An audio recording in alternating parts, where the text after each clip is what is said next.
You may or may not have heard there's a refugee crisis in Europe. We're talking about the refugee crisis in Europe. The continent's migration crisis. We've seen Europe's refugee crisis explode. Biggest refugee crisis facing Europe since the Second World War.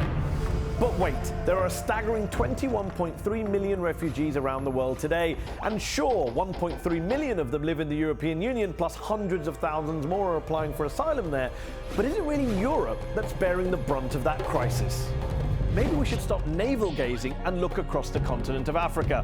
Unlike in richer and more peaceful Europe, refugees in Africa are fleeing from one war-torn region to the next. From Nigeria to Chad, from South Sudan to Darfur. Yes, to Darfur. From Democratic Republic of Congo to the Central African Republic, and from CAR to DRC. It's not just an intra-African movement of people either. Djibouti in the Horn of Africa is hosting more than 15,000 refugees from war-torn Yemen in the Middle East.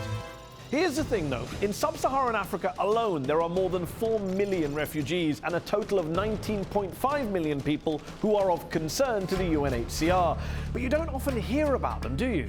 I mean, how many of us are even aware of what's happening at Kenya's Dadaab camp? It's the largest refugee camp in the world, but in a move that could displace around 300,000 people, Kenyan authorities are in the process of shutting it down.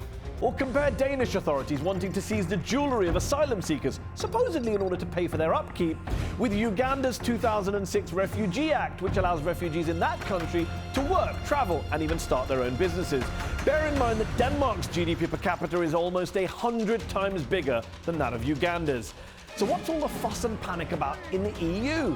Maybe it's the huge economic burden those refugees present. Oh. Well, maybe it's all those crimes they're committing. Oh. Well, then maybe it's time we ask what it means if we hear only about a refugee crisis in the EU rather than in Africa. Or is a crisis only a crisis when it washes up on the shores of Europe?